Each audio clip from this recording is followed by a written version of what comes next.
দ্বিতীয় বিশ্বযুদ্ধের পর থেকে আজ পর্যন্ত হিসেব করলে দেখবেন পৃথিবীর মানচিত্রে এমন কোনো জায়গা বাকি নেই যেখানে আমেরিকার বোমারু বিমান চক্কর দেয়নি। আচ্ছা, মনে করে দেখুন তো, আধুনিক যুগের পৃথিবীতে এমন কোনো সময় কি গেছে যেখানে আমেরিকা কোনো না কোনো দেশের সাথে যুদ্ধে জড়ায়নি? কিন্তু কেন? আমেরিকা তো আটলান্টিক আর প্রশান্ত মহাসাগরের মাঝখানে বেশ নিরাপদেই আছে।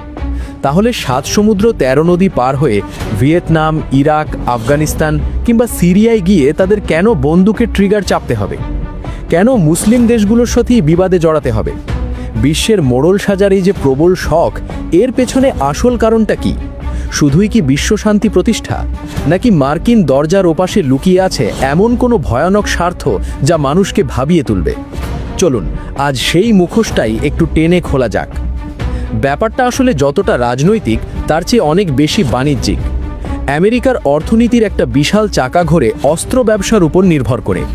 লকহিড মার্টিন, বোয়িং বা রেথিয়নের মতো বিশাল বিশাল অস্ত্র নির্মাণকারী প্রতিষ্ঠানগুলোর নাম হয়তো শুনেছেন। এরা প্রতি বছর বিলিয়ন বিলিয়ন ডলারের অস্ত্র বানায়। এখন অস্ত্র তো আর শোপিস নয় যে ড্রয়িং রুমে সাজিয়ে রাখবে, এগুলো বিক্রি করতে হবে। আর বিক্রি করতে হলে কি দরকার?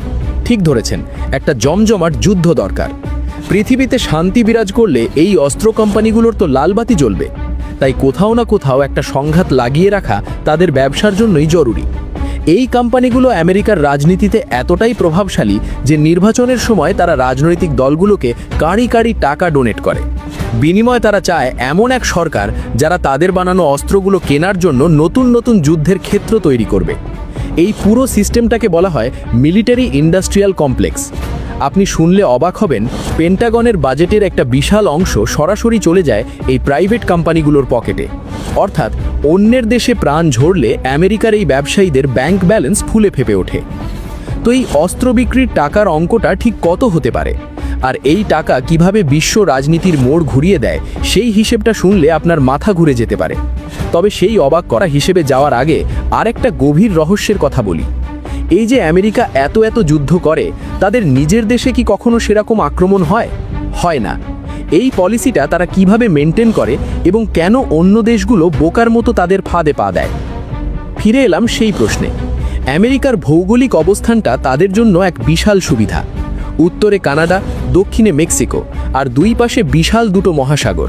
কেউ চাইলেও হুট করে আমেরিকায় আক্রমণ করতে পারবে না। এই সুযোগটাকে কাজে লাগিয়ে তারা যেটা করে সেটাকে বলে প্রক্সি ওয়ার বা ছায়া যুদ্ধ। তারা কখনোই নিজেদের মাটিতে যুদ্ধ হতে দেয় না, তারা যুদ্ধটা নিয়ে যায় অন্যের উঠানে। রাশিয়া বা চীনের মতো পরাশক্তিগুলোকে চাপে রাখার জন্য তারা এই ছায়াযুদ্ধের কৌশল ব্যবহার করে।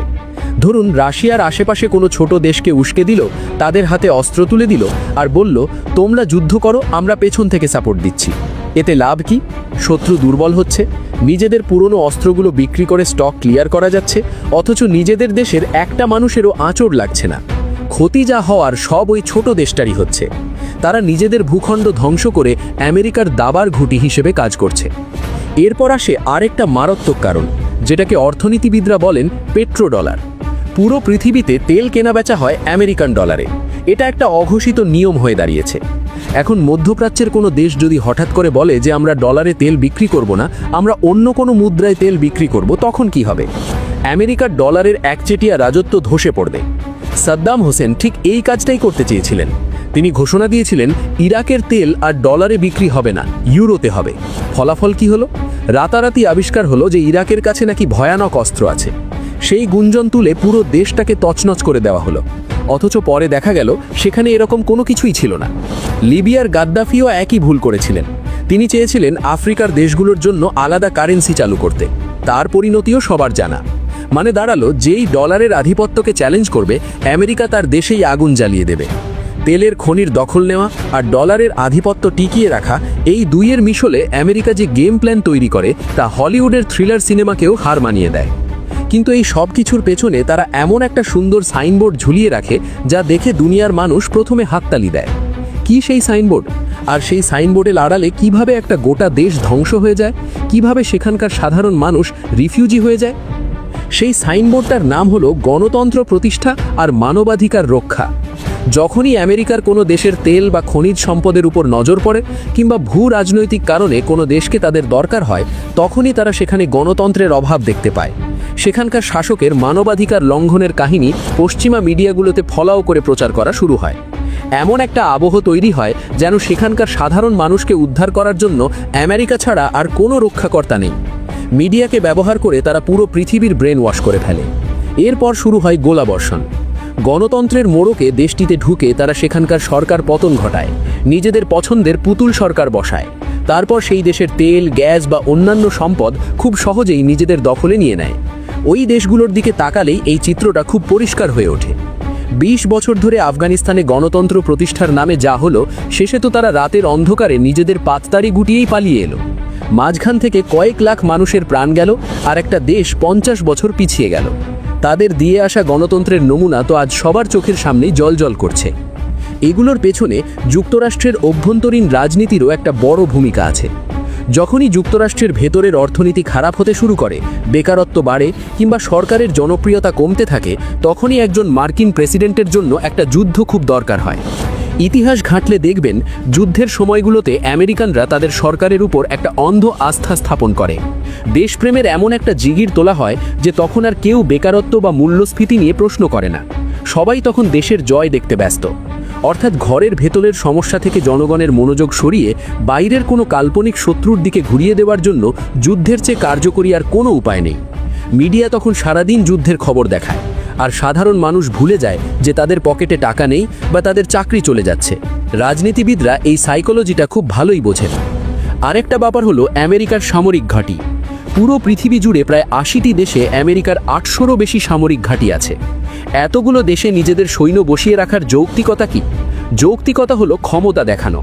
আমেরিকা চায় পৃথিবীর প্রতিটা কৌশলগত জায়গা তাদের নিয়ন্ত্রণে থাকুক। সমুদ্রের গুরুত্বপূর্ণ বাণিজ্য পথ, তেলের খনি কিংবা শত্রু দেশের সীমান্ত, সব জায়গায় তাদের উপস্থিতি থাকা চাই। আর এই উপস্থিতি বজায় রাখার জন্য ছোটখাটো সংঘর্ষ বা যুদ্ধ পরিস্থিতি বাঁচিয়ে রাখা খুব জরুরি। যদি পৃথিবীতে স্থায়ী শান্তি চলে আসে, তাহলে অন্য দেশগুলো তো বলবে, যুদ্ধ তো নেই, এবার তোমরা তোমাদের সৈন্য নিয়ে নিজেদের দেশে ফিরে যাও। সেটা তো আর আমেরিকা হতে দিতে পারে না। তাই নিজেদের মাটব্বরি টিকিয়ে রাখতে হলেও তাদের কোথাও না কোথাও অশান্তি করতেই হয়। একটা জুজুর ভয় দেখিয়ে রাখতে হয়, যাতে অন্যান্য দেশগুলো সব সময় আমেরিকার সুরক্ষায় থাকার জন্য মরিয়া হয়ে যায়। আন্তর্জাতিক সংস্থাগুলোর ভূমিকা নিয়েও এখানে প্রশ্ন থেকে যায়। জাতিসংঘ বা এই ধরনের বড় বড় সংস্থাগুলো যখন এই যুদ্ধগুলো থামানোর কথা বলে, তখন ভেটো পাওয়ার বা নিজেদের প্রভাব খাটিয়ে আমেরিকা সব আটকে দেয়। তারা এমনভাবে আইন আর আন্তর্জাতিক নীতিগুলো নিজেদের মতো সাজিয়েছে যে তারা আক্রমণ করলে সেটা হয় শান্তি মিশন, আর অন্য কেউ আত্মরক্ষা করতে গেলেও সেটা হয়ে যায় সন্ত্রাসবাদ। এই দ্বৈত নীতির কারণেই বছরের পর বছর ধরে তারা একটার পর একটা দেশ ধ্বংস করে যাচ্ছে, কিন্তু তাদের বিচারের কাঠগড়ায় দাঁড় করানোর মতো কেউ নেই। আন্তর্জাতিক আইন যেন শুধু দুর্বল দেশগুলোর জন্যই তৈরি হয়েছে, ক্ষমতাবানদের জন্য নয়। অস্ত্র বিক্রি করে পকেট ভারী করা, ডলারের আধিপত্য বজায় রাখা, তেলের খনি দখল করা, ঘরের ভেতরের রাজনীতি সামলানো এবং বিশ্বজুড়ে নিজেদের একচেটিয়া ক্ষমতা টিকিয়ে রাখা, এই উদ্দেশ্যগুলো হাসিল করার জন্যই আমেরিকা দেশে দেশে যুদ্ধ বাঁধায়। তারা জানে, যতক্ষণ পৃথিবীতে বারুদের গন্ধ থাকবে, ততক্ষণই তাদের সুপার পাওয়ার টিকে থাকবে। আর যেদিন এই গন্ধ চলে যাবে, যেদিন দেশগুলো নিজেদের ওজন নিজেরাই ধরে রাখতে শিখে যাবে, হয়তো সেদিন আমেরিকার এই বিশাল সাম্রাজ্যের ভিতও কেঁপে উঠবে। এই পুরো বিষয়টি নিয়ে আপনাদের কি মতামত? আপনার মতামত জানিয়ে দিন আমাদের কমেন্ট সেকশনে।